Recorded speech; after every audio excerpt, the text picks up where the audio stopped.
Assalamualaikum warahmatullahi wabarakatuh. Salam sejahtera. Para mahasiswa jurusan Sastra Indonesia, Fakultas Bahasa dan Sastra, Universitas Nasional Jakarta, atau mereka yang mengambil mata kuliah teori sastra, pada pertemuan yang terakhir ini, yang ke-15, kita akan berbicara masalah teori sastra tempatan.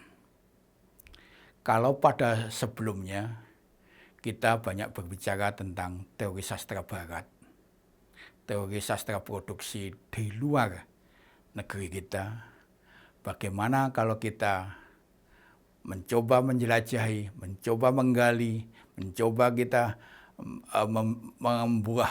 membuat satu kreativitas tentang teori sastra dalam negeri atau disebut dengan tempatan atau lokalitas itu sendiri.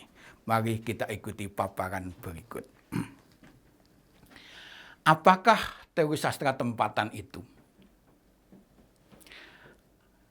Kalau ada pertanyaan, apakah yang dimaksud dengan teori sastra tempatan? Sebuah pertanyaan yang mendasar bila mana seorang pada umumnya ingin mengetahui hakikat dasar sebuah ilmu pengetahuan, khususnya tentang teori sastra tempatan yang dibicarakan dalam perkuliahan ini. Suatu ketika hal itu kami tanyakan kepada Profesor Dr. Henrikus Supriyanto M.Hum, pakar ilmu sastra dari Universitas PGRI Adibuana, Surabaya. Saya lakukan wawancara 30 April 2014 di Padepokan Seni Tantular, Malang, Jawa Timur. Beliau menjawab bahwa istilah sastra tempatan baru beliau dengar sekarang ini. Jadi beliau kurang memahami maknanya. Istilah itu belum ngetren. Kata teori sastra yang beliau miliki, istilah yang populer bagi beliau adalah sastra daerah, acuan biografis terkait dengan pengarang adalah putra daerah, karya sastra dalam bahasa daerah, dan pembaca karya sastra juga orang-orang atau penduduk daerah, misalnya masyarakat Jawa Timur. Istilah yang dikenal berikutnya adalah sastra etnik, mengacu ke studi etnologi dalam ruang lingkup studi budaya etnik, misalnya bahasa Using, masyarakat Using di Banyuwangi, Jawa Timur. Dan yang ketiga adalah sastra lokal, mengacu ke acuan makna lokus, geografis, budaya lokal, dan bahasa daerah di tingkat lokal. Menurut Profesor Dr. Setio Yuwono Sudikan, MA, pakar sastra dari Universitas Negeri Surabaya, wawancara saya lakukan tanggal 28 April 2014 di kampus Universitas Negeri Surabaya, Jawa Timur. Teori sastra tempatan adalah teori sastra yang didasarkan pada karya sastra lokalitas, bangsa, bahasa serumpun. Dihasilkan sebagai penolakan terhadap teori sastra universal yang diimpor dari Eropa dan Amerika. Estetika yang dikaji didasarkan pada kekuatan ekspresi estetik yang ada pada karya sastra lokal atau serumpun Indonesia dan Malaysia. Sebagai sebuah teori sastra tempatan harus terikat pada epistemologi, cara kerja keilmuan, etnosains. Teori harus membangun pola yang berulang dan memiliki teknik analisis yang spesifik. Jadi, teori sastra tempatan merupakan teori sastra yang didasarkan dan dikembangkan pada fenomena dan khasanah sastra tempatan yang tumbuh dan berkembang dalam lingkup budaya tertentu. Oleh karena itu, teori sastra tempatan memiliki karakteristik dan keterikatan yang kuat dengan fenomena sastra, estetika, nilai, filsafat, dan budaya tertentu dengan segala keunikannya. Pemahaman terhadap teori sastra tempatan harus didasarkan pada pemahaman terhadap nilai, estetika, filsafat, dan budaya yang melahirkannya. Dengan kata lain, teori sastra tempatan sangat kontekstual dengan situasi etnik tertentu.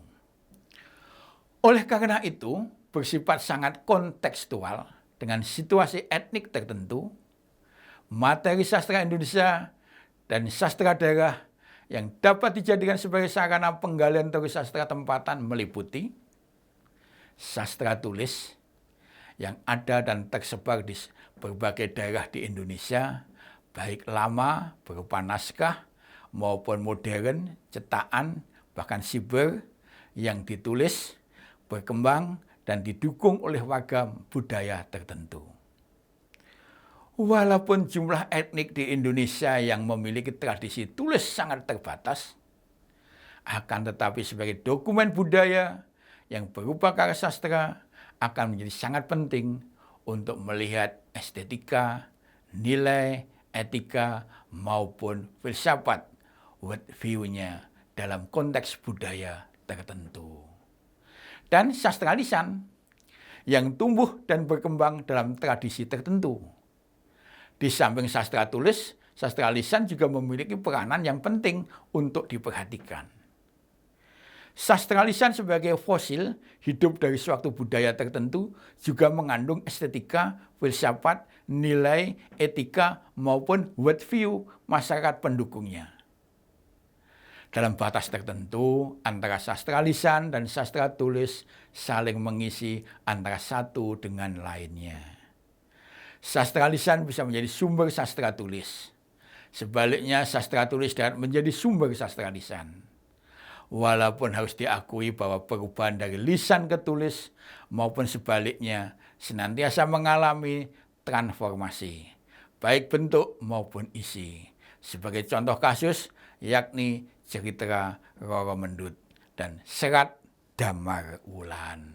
Nah, bagian kedua dalam teori sastra tempatan ini kita akan bicara secara khusus tentang teori sastra Banges Gresem. Nah, apa kok sebutan teori sastra Banges Gresem? Nah, itu merupakan sebuah akronim atau singkatan dari ba itu ada banyol, nges itu yang nges, gret itu ada greget, sem itu ada sem. Nah, apa itu teori sastra Banges Gresem? Mari kita ikuti paparan berikut. Teori sastra Banges Gresem ini bertolak dari 4 unsur estetika pedalangan wayang kulit Purwo Gagrak Surakarta, yaitu banyol, nges, greget, dan sem. Di samping janturan, gending, sabetan, ontawecana, renggep, udonegari, dan tutuk. Keempat unsur estetika pedalangan itu erat sekali hubungannya dengan emosi pembaca dan kemampuan dalang, juga sastrawan, menyusun kata-kata dalam karya yang ditampilkan. Setiap pembicaraan karya sastra yang mendasarkan pada estetika pedalangan beranggapan bahwa sastrawan yang benar-benar unggul dan berkualitas adalah seorang sastrawan yang mampu menghadirkan lelucon, sehingga mampu merasa geli atau ikut tersenyum karena ada sesuatu yang lucu, humor, jenaka, disebut banyol. Mampu membuat terharu ketika dalam suasana sedih dan duka, itu nges. Mampu menimbulkan ketegangan sehingga menggugah emosi pembaca dengan geram serta amarah ketika dalam suasana menjengkelkan dan heroik, itu disebut greget. Dan mampu membangkitkan kepekaan erotisme pembaca, itu disebut sem. Nah, kita lanjutkan. Banyol arti harfiahnya itu lucu, jenaka, canda, humor, lawak. Kata Banyolan berarti lelucon, lawakan, guruan, kelakar, atau olok-olok. Banyol merupakan unsur estetika sastra yang mengandung sifat lucu, jenaka, lawakan, atau humor yang disesuaikan dengan tempat, waktu, dan keadaan, situasi, dan kondisi. Sastra Sri Banyolan sudah lama kita kenal, misalnya pantun jenaka, puisi humor, drama komedi, dagelan Sri Mulat, ketoprak humor, dan seterusnya. Banyol erat sekali hubungannya dengan adegan lucu, ejekan, sindiran, atau ironi, dan plesetan kata.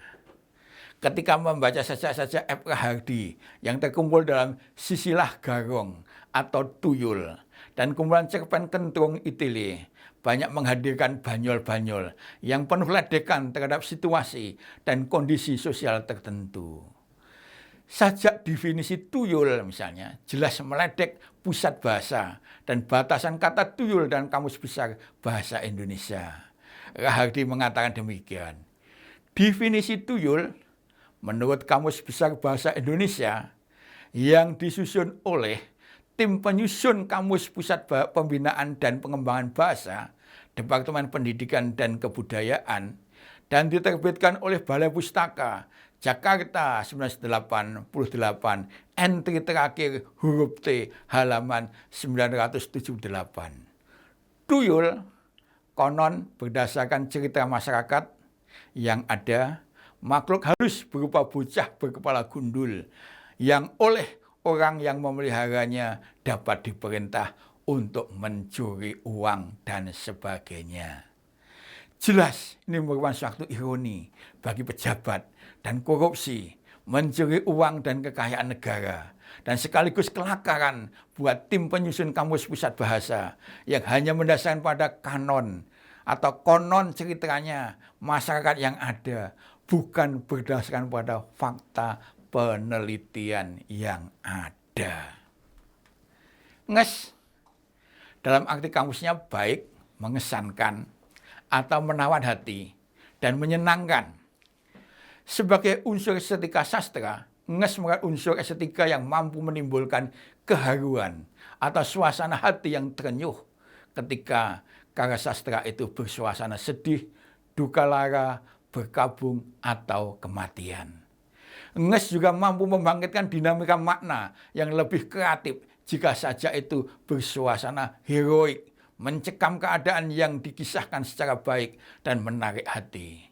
Seorang pembaca sajak Gunawan Muhammad akan ikut terhanyut ke dalam suasana terharu ketika ikut membayangkan perpisahan antara tokoh Damarwulan dan Anjasmara dalam sajak Asmaradana atau dalam Sandiakala ning Mojopait karya Sanusi Pani. Kesedihan yang mencekam itu juga dapat dirasakan ketika Dewi Kunti kehilangan mahkota kewanitaannya yang diserahkan kepada Dewa Matahari dalam sajak Persetubuhan Kunti karya Gunawan Muhammad yang akhirnya Dewi Kunti tidak memiliki apa-apa lagi. Ataupun kesedihan yang dirasakan oleh tokoh Angling Darmo ketika ditinggal mati bunuh diri permaisurinya dalam sajak Dongeng Sebelum Tidur Gunawan Muhammad. Itu semua dapat hadir dalam diri pembaca berkat adanya unsur estetika nges yang mampu menawan pembaca untuk berempati sekaligus bersimpati. Unsur berikutnya ada greget. Secara harfiah berarti nafsu, semangat, kemauan untuk berbuat. Sajak-sajak Gunawan Muhammad baik yang terkumpul dalam Asmaradana, misalnya kita di Sarajevo, atau sajak-sajak lengkap, memiliki greget untuk memberi pasemon kepada seseorang atau keadaan tertentu yang dianggapnya tidak benar dan tidak pada tempatnya. Melalui greget itulah Gunawan Muhammad mencoba menawarkan ide, gagasan, dan pemikiran sebagai jalan tengah pemecahan terbaik yang dihadapi oleh seseorang atau keadaan tertentu. Hanya gregetlah yang merupakan unsur estetika puisi yang mengandung sifat tegang, marah, emosi, dan bersemangat tinggi yang berkobar-kobar karena terjadi berbagai konflik kepentingan. Dari judul saja, penangkapan Sukro misalnya, atau Sagreb, karya Gunawan Muhammad, unsur greget sudah muncul di sana. Sejak pertama tentang pembunuhan sadis di Jawa zaman kerajaan Kartosuro abad 17-18 dan sajak kedua tentang pembunuhan di Sarajevo, Yugoslavia dalam abad 20 yang lalu, atau akhir-akhir ini dengan agresi Israel atas orang-orang Hamas Palestina di jalur Gaza. Setelah membaca keseluruhan sajak penangkapan Sukro, ternyata unsur greget semakin sublim dan menguat. Emosi pembaca akan segera tersentak ketika merasakan kepedihan Sukro yang disekap, diseksa, ditusuki lembing, dan matanya dimasuki semut. Orang pun menjadi gregetan atau geram ketika menyaksikan peristiwa seperti itu. Dan tidak seorang pun yang protes. Seluruh Kartosuro tak bersuara. Sem merupakan unsur estetika sastra yang mampu menimbulkan suasana romantis, membangkitkan kepekaan erotik, dan memikat pembaca dan hubungannya dengan adegan percintaan atau seksual. Secara etimologis kata sem berasal dari kata sengsem yang berarti birahi, gemar, suka, atau senang, tertarik, perhatian kepada. Dengan kata lain, sem berarti gemas, suka pada seseorang atau sesuatu, ataupun asmara birahi. Ketika membaca judul saja Asmara Dana, Gunawan Muhammad juga Subagio Sastrowardoyo, juga Danarto, atau Asmara Loka, Danarto juga. Bagi mereka yang tahu arti kata itu segera muncul unsur estetika sem. Kata asmara berarti percintaan. Dan kata dana berarti berasal dari kata dahana, berarti api. Jadi asmara dana berarti api percintaan. Dan asmara loka berarti tempat bercinta atau cinta lokasi kalau zaman milenial sekarang. Dalam percintaan tentu muncul suasana romantis yang menyenangkan, yang membawa unsur estetika sem. Sajak dongeng sebelum tidur Gunawan Muhammad dengan ungkapan, pada malam itu nafsu diranjang telah jadi teduh dan senyap merayap antara sendi dan spray. Terdapat unsur estetika sem yang sublim dan kuat. Karya sastra menonjolkan unsur erotis, seperti pengakuan Pariem karya Linus Suryadi Agustinus, jelas-jelas menghadirkan atau mengekspos estetika sem. Demikian penjelasan tentang teori sastra Banges Gesem. Pada bagian yang ketiga akan kita bicarakan teori sastra kasunyatan. Apalagi ini kalau ada teori sastra kasunyatan. Ini jelas satu penggalian dari budaya sendiri, itu sendiri, negeri sendiri. Teori sastra kasunyatan digali dari teks tembang Serat Warisan Langgeng yang ditulis oleh Raden Sunarto Mertowardoyo. Kata kasunyatan itu sendiri berulang kali sebanyak 4 kali dapat ditemukan dalam teks Serat Warisan Langgeng, yaitu 2 kali dalam Pupuh Dandang Gulo, lamun siro gayuh kasunyatan, dan bait ke-9 dedalan kasunyatan, dan kedua kali dalam Pupuh Mijil, bait 19 larik pertama, kasunyatan pepadang yang widi, dan kalian adalah kadiparan kasunyatan jati. Selain itu dalam Purwoko atau kata pengantar, teks Serat Warisan Langgeng itu dapat ditemukan kata kasunyatan sebanyak 2 kali. Mugi-mugi pitedah ingkang kawrat ing serat punika nambahi dereng, sengsem, greget, tuwin pemajuran tumrap para warganing pangestu sarta para maksudi ing kasunyatan jati anggenipun sami enggayuh ing kasunyatan. Bahasa Indonesianya, semoga petunjuk yang termuat dalam serat ini dapat menambah dorongan, rasa senang, semangat, dan kemajuan bagi warga Pangestu serta para pencari kasunyatan jati dalam upayanya bersama-sama meraih kasunyatan.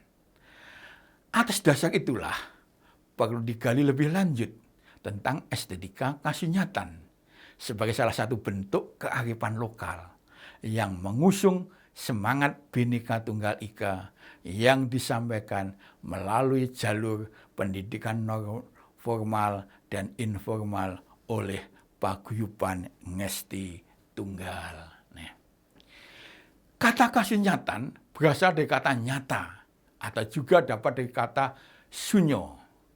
Kata nyata berpadan dengan kata teman, sejati, temenan, pancen temenan, bahasa Indonesianya, sungguh, sejati, sesungguhnya, memang sungguh-sungguh.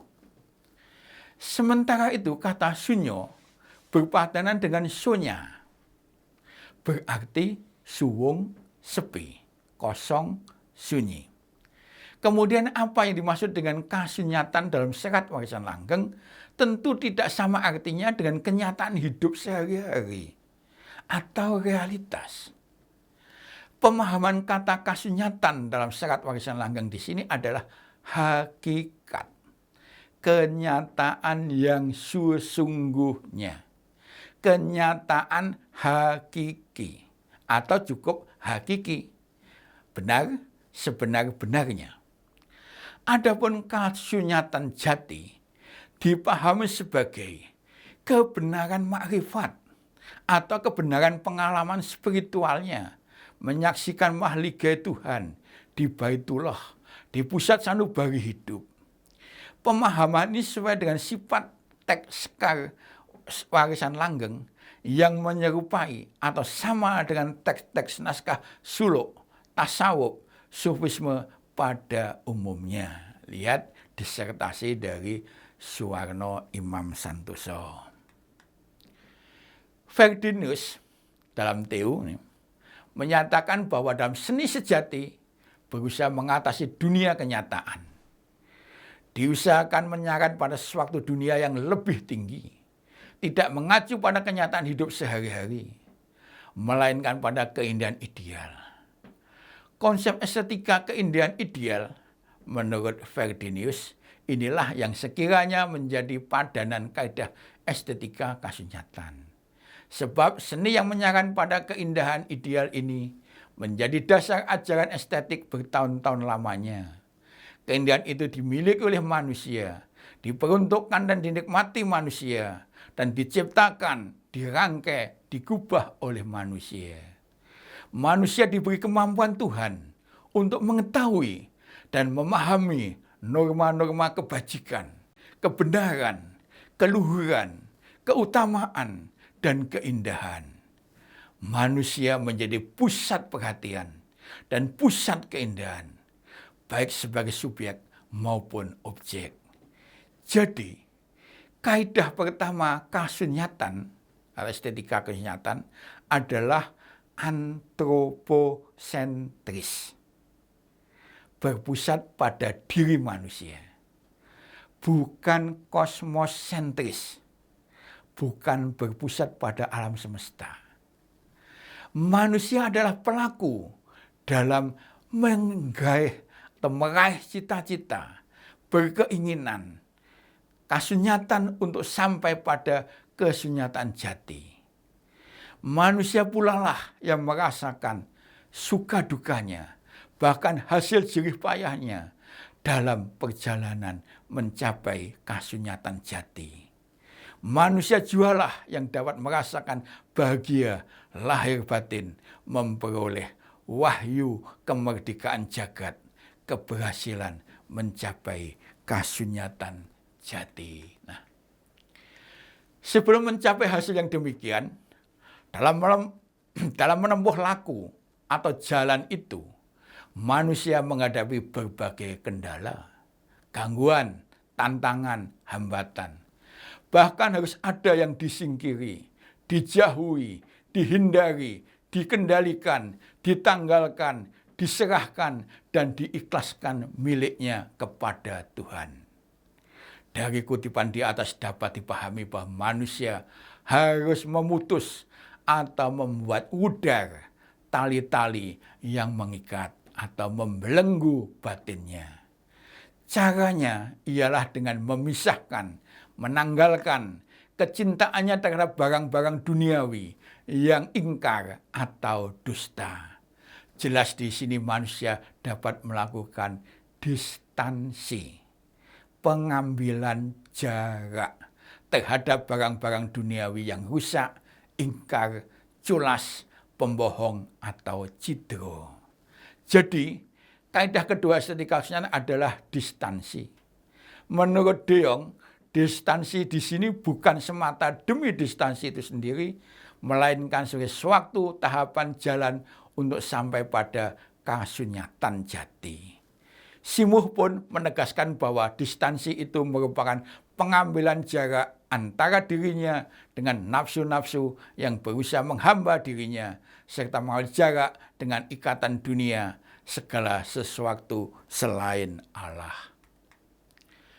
Setelah melakukan distansi seperti itu, manusia berarti juga dapat melaksanakan, mengamalkan, membabarkan, atau mewujudkan kesanggupan suci.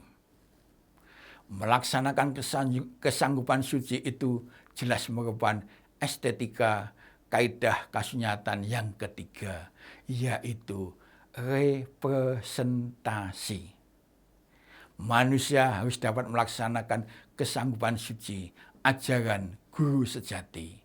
Dandang kula bab 10, yaitu hastosilo yang terdiri atas trisilo, sadar, percaya, taat, dan disucikan oleh Poncosilo, rela, narimo, sabar, jujur, dan budi luhur. Selain itu manusia harus melaksanakan budi dharma untuk menyucikan hatinya, berupa kasih sayang terhadap sesama, dan mengorbankan rasa perasaannya. Dandang kula bab 11.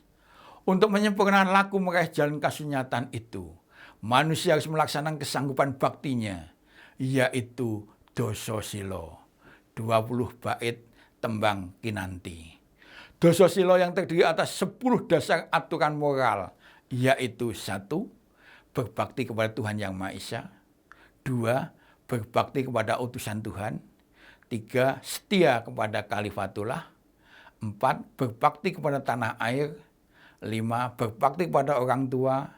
6. Berbakti kepada saudara tua. 7. Berbakti kepada guru. 8. Berbakti kepada pelajaran keutamaan. 9. Kasih sayang pada sesama hidup. Dan 10. Menghormati semua agama. Dososilo itu apabila diringkas hanya berisi satu wejangan pokok, yaitu sifat cinta kasih terhadap semua yang bersifat hidup. Oleh karena itu, dososilo merupakan jalan keutamaan yang harus dilaksanakan hingga bertunggal dengan hidup sejati, sejatinya kasunyatan. Setelah melaksanakan kesanggupan atau kewajiban itu, manusia ingin meraih kasunyatan jati harus melakukan konsentrasi diri. Konsentrasi diri ini merupakan kaidah estetika kasunyatan keempat. Cara konsentrasi yang terdapat dalam serat warisan Langgang ini bukan ditujukan kepada dunia luar, melainkan ditujukan untuk mengendapkan angan-angan, perasaan, dan nafsu-nafsu.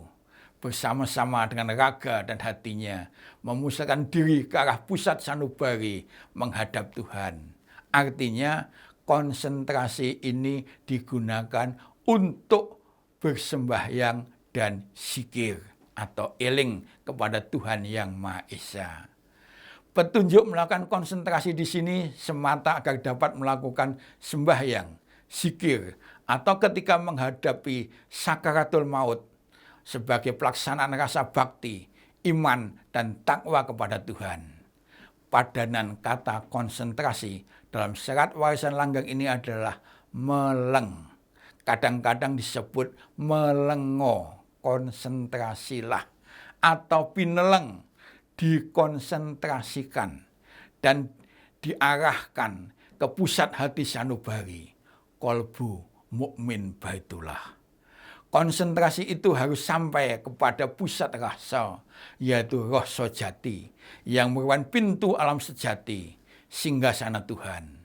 Tujuan melakukan konsentrasi adalah mengumpulkan rasa perasaan menjadi satu, guna melindungi godaan iblis, dan memperoleh pepadang, serta tuntunan Tuhan yang Maha Esa. Seseorang yang memperoleh pepadang dan tuntunan Tuhan seperti itu dalam bahasa tasawuf kurang lebih disebut iluminasi, penerangan atau pencerahan jiwa. Iluminasi inilah yang menjadi dasar kaidah estetika kasunyatan yang kelima. Pepadang dan tuntunan Tuhan itu dapat berwujud sabda luhur dan abadi yang diwahyukan melalui utusan yang abadi. Disebut Nur Muhammad, Sang Kristus, Sang Suksma Sejati, Sang Sabda, Penuntun Sejati, Guru Jagat, ataupun petunjuk melalui kalam iktibar atau kalam maujudiyah, tanda-tanda zaman. Manusia atau seorang yang mendapat pencerahan seperti itu akan berwatak bijaksana, santun, penuh kasih sayang, adil, suci, dan berbudi luhur.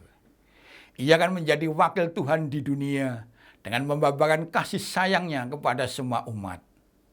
Tujuan akhir dari upaya pencarian kasunyatan hidup ini adalah mencapai kesempurnaan total, atau dalam bahasa tasawuf disebut insan kamil atau arifin. Kesempurnaan total ini menjadi kaidah estetika kasunyatan yang keenam atau terakhir. Dalam serat warisan langgeng, kesempurnaan total itu disebut dengan istilah pamudaran, atau memperoleh wahyu mardikengrat, wudar saking nger-anggering tumimbal lahir. Bahasa Indonesianya, wahyu kemerdekaan dunia. Lepas bebas dari hukum kembali lahir. Manusia yang telah mencapai tataran seperti itulah yang benar-benar dapat meraih kasunyatan jati, hidup bahagia di taman kemuliaan abadi. Nah, pada bagian keempat teori sastra kontekstual atau teori sastra tempatan ini akan berbicara tentang teori sastra kontekstual. Artinya sesuai dengan konteks dengan lingkungannya. Marilah kita simak paparan berikut.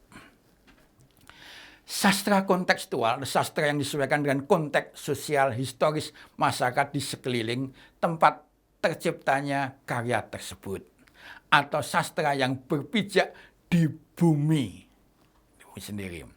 Setiap karya sastra ada konteksnya. Tidak ada karya sastra yang dapat berlaku terus sepanjang waktu dan untuk segala tempat. Ada karya sastra yang agak mendekati ke arah sana, tetapi sebenarnya tidak bisa. Kita harus sadar bahwa sastra mempunyai publik penikmat tertentu dan terikat oleh publik itu sendiri.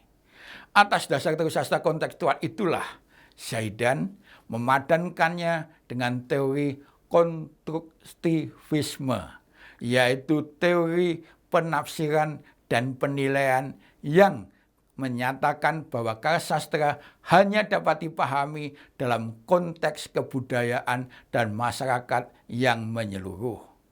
Teori ini menganggap bahwa setiap karya sastra terkondisikan oleh latar kesejarahan.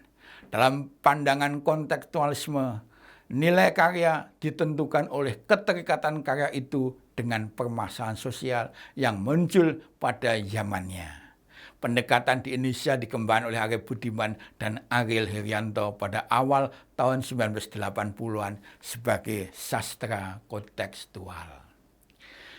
Perdebatan sastra kontekstual yang gencar dipromosikan pada tahun 1980-an tersebut hanyalah perdebatan teori belaka. Sampai sekarang belum ada contoh analisis atau penerapan atas kajian teks sastra kontekstual. Puji Santoso mencoba menerapkan kajian kontekstual atas tembang dolanan ilir-ilir yang banyak dinyatakan sebagai karya Sunan Kalijogo. Prinsip analisis ini pada dasarnya adalah bahwa tidak ada sebuah teks pun yang sungguh-sungguh mandiri, dalam arti bahwa penciptaan dan pembacaan tidak dapat dilakukan tanpa adanya teks-teks lain sebagai model, teladan, dan kerangka acuan atau konteks zamannya. Teks yang baru bukan berarti hanya mencontoh teks lain atau mematuhi kerangka teks yang terlebih dahulu ada. Penyimpangan dan transformasi pun model teks yang sudah ada memainkan peranan yang penting dalam pembentukan teks yang baru tersebut. Kemungkinan besar dalam satu teks baru terdapat demitifikasi dari konstruksi teks yang diajunya. Pemahaman teks baru memegang latar belakang teks-teks yang mendahului sebagai acuan sehingga diketahui adanya signifikasi makna yang lebih dalam. Teori sastra tempatan yang mengekspresikan konsep catur tunggal misalnya, nanti bisa digalikan eka tunggal, dwi tunggal, tri tunggal, ponco tunggal, bahkan hasto tunggal dan doso tunggal pun bisa. Misalnya konsep stika seni tari, ada wirogo, wiromo, wiroso, dan wirupo. Atau konsep lain catur guru, guru sudarmo, guru wadak, guru wiseso, guru sejati. Catur kerti, mangerti, makarti, olah budi pekerti, mastuti ing widi. 4 kiblat, utara, timur, barat, selatan, sedulur papat, kakang kawah, adi ari-ari, getih, tali pusir. Catur sembah, ada sembah rogo, sembah cipto, sembah rasa, sembah kalbu. Catur sufi, ada syariat, tarikat, hakikat, dan makrifat. Dan bahkan ada 4 pilar kebangsaan. NKRI, Pancasila, Undang-Undang Dasar 1945, dan Bhinneka Tunggal Ika. Dapat dijadikan sarana penggalian teori dan kritik sastra tempatan. Mantra yang diucapkan dukun atau seseorang yang sedang mengujubkan doa untuk selamatan pada berbagai etnik di Nusantara. Dalam sastra tulis dapat dicermati karya Hamzah Fansuri, Narudin Aranuri, Serat Hidayat Jati karya Raden Ngabe Ronggo Warsito, cerpen-cerpen Danarto, puisi-puisi Amir Hamzah, Abdul Hadi WM, Gusmus, Desa Wawi Impron. Konsep catur tunggal amat dipahami dan dijalani oleh kelompok abangan di Jawa Timur. Misalnya kiblat paplat, limo pancer, kakang kawah, adi ari-ari, getih, tali pusir, dan seterusnya. Nah, demikianlah akhir perkuliahan kita untuk teori sastra tempatan. Namun seperti biasanya, akhir dari perkuliahan ini tentunya ada tugas atau latihan yang terstruktur. Tugas dan latihan terstruktur ini untuk mengetahui sejauh mana Anda memahami hasil perkuliahan ini. Ada 5 persoalan yang dapat Anda pecahkan. Yang pertama, apakah yang disebut dengan teori sastra tempatan? Selain istilah tempatan, adakah istilah lain yang digunakan untuk menyebutkan teori sastra yang berdasarkan pada karya sastra dari daerah, wilayah, atau lokasi setempat? Jelaskan jawaban Anda. Yang 2, mengapa teori sastra tempatan harus kontekstual dengan sastra setempat? Jelaskan jawab Anda dengan disertai contoh karya sastra setempat. Yang 3, apakah yang disebut dengan teori sastra Banges Gesem? Dari manakah Sapardi Djoko Damono menggali teori sastra Banges Gesem? Jelaskan jawaban Anda dengan disertai contoh karya sastra setempat. Yang 4, apakah yang disebut dengan teori sastra Kasunyatan? Dari manakah Puji Santoso menggali teori sastra Kasunyatan? Jelaskan jawaban Anda dengan disertai kaidah-kaidah teori sastra Kasunyatan. 5, apakah yang disebut dengan teori sastra kontekstual? Dari manakah Ariel Herianto dan Ari Budiman menggali teori sastra kontekstual? Jelaskan jawab Anda dengan disertai contoh karya sastra setempat. Demikianlah perkuliahan kita untuk pertemuan yang terakhir atau yang ke-15 tentang perkuliahan teori sastra. Pada bagian teori sastra yang ke-15 ini membahas tentang teori sastra tempatan.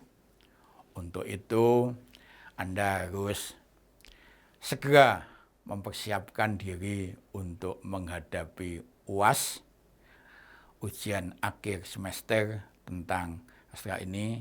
Semoga Anda berhasil dengan baik, dengan nilai yang baik pula. Oleh karena itu, Anda harus belajar yang banyak pengertian ini. Paparan yang saya sampaikan ini hanya singkatan atau rangkumannya saja. Yang lebih luasnya dapat Anda gali melalui referensi-referensi yang ada, yang baik yang dimuat dalam web kuliah UNAS mata kuliah sastra itu sudah saya paparkan referensi-referensi apa yang dapat Anda pelajari. Untuk itu, kalau mereka yang lulus dengan baik, saya ucapkan selamat. Akhirnya sampai ketemu pada mata kuliah perkuliahan yang lain. Bagi yang belum berhasil, jangan putus asa. Tetap semangat. Saya tidak akan menggali atau memusuhi orang lain, tetapi saya mencoba mengangkat Anda saudara, memotivasi agar berhasil di kemudian hari. Sekian, Assalamualaikum warahmatullahi wabarakatuh.